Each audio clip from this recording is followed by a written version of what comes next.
Hey, this is Ryan of Happy Healthy Vegan. So vegan activists for years, for decades, have been trying to get animal slaughterhouses to shut down with very little success. And all of a sudden now in 2020, some slaughterhouses around the country and the world are beginning to shut down because of the coronavirus. Let me explain. So yes, now in April 2020, coronavirus has forced many animal slaughterhouses to shut down, and this is raising fears that there could be a meat shortage to come.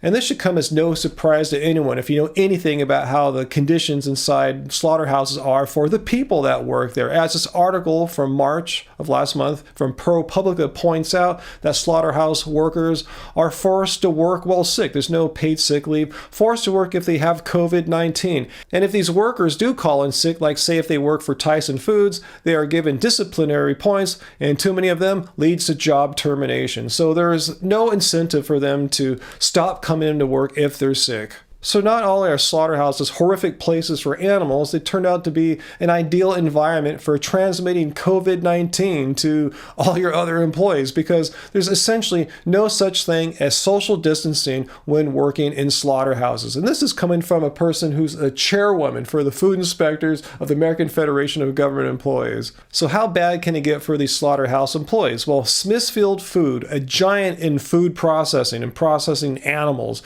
was forced to close down a pig slaughterhouse after nearly 300 of its 730 employees tested positive for COVID-19. And the closure of just this one pig slaughterhouse should have ripples throughout the whole food supply chain, because this one slaughterhouse supplies about 5% of our nation's pork. Smithfield Foods CEO Kenneth Sullivan had this to say: the closure of this facility, combined with a growing list of other protein plants that have shuttered across our industry. Did you catch that? That CEO just tried to call his slaughterhouse a protein plant. I mean, what does that even mean? Like they're pumping out protein there? I mean, that's all animals are, is protein, implying that there's no protein in plants. You just have to eat their dead animals to get protein.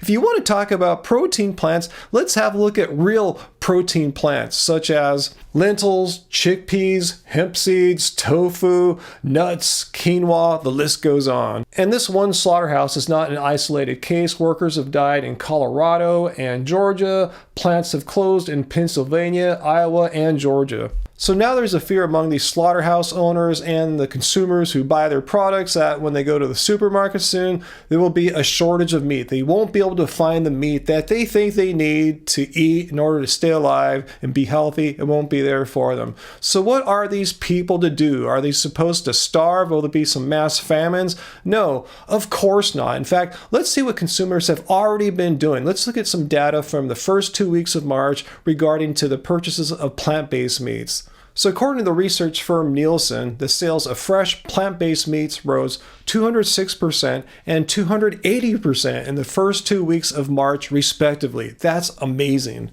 At this point, I could see some meat eaters saying, hey, well, why should I eat this plant-based meat? They're probably going to be the next to shut down, right? No, they're not faring poorly like the slaughterhouse workers are, because their workers don't work shoulder to shoulder in crowded, unsanitary conditions. These plant-based companies are thriving. They're producing more meat now than ever. In fact, Beyond Meat has pledged to give out 1 million burgers free to people right now to help people through this pandemic crisis. And in case you happen to be new to plant-based eating, most vegans don't even bother to eat those plant-based fake meat burgers. We just do fine with plants, whole foods like we have here in a book, Keep It Carb Baby. Just like, for instance, check out this dinner here. Tell me if this doesn't look delicious here. We got rice and beans and potatoes, tomatoes, guacamole, corn tortillas. And by the way, we're going to keep the ebook version of Keep It Carb Baby for half price, $6.50 for the duration of this pandemic. So if you're someone going to the grocery store trying to find meat and you're disappointed because it's not there anymore and you're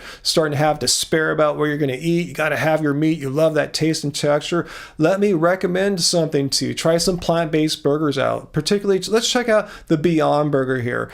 And it's so much better for you, health-wise, environmentally, and no animals need to die. Why would you want to kill animals needlessly if you don't have to? And let's look at how much better it is for the environment. A peer-reviewed life cycle analysis compared the environmental impact of the Beyond Burger to a quarter-pound U.S. beef burger. And the result, the Beyond Burger required 99% less water, 93% less land, 90% fewer greenhouse gas emissions, and 46% less energy. And let's keep on going. Most people are completely unaware that animal agriculture, not transportation, is responsible for most greenhouse gas emissions worldwide.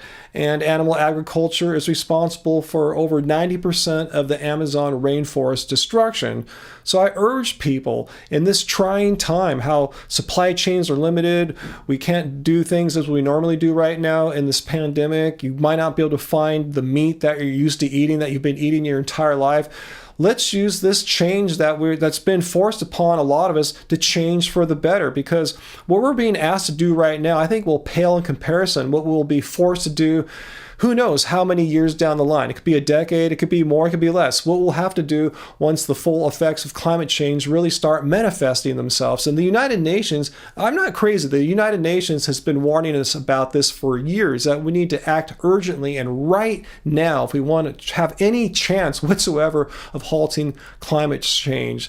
So I urge all people watching, vegan or not, to take this seriously, that we need to wean ourselves off of animal products and the destructive effects of animal agriculture, and embrace all these beautiful plant-based foods that are available to us right now. So leave your questions and comments down below, guys. Did I leave anything out here? Share your thoughts about how slaughterhouses are finally closing down right now. It's the only time in modern history when this has been forced to happen. So leave your thoughts about that. Do you think, how will that affect the future of animal agriculture and food?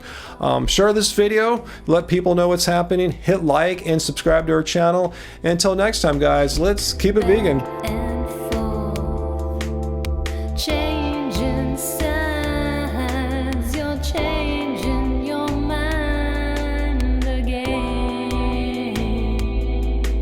You've got me spinning circles, spinning round and round, spinning till I'm dizzy, falling to the ground. You've got me spinning circles round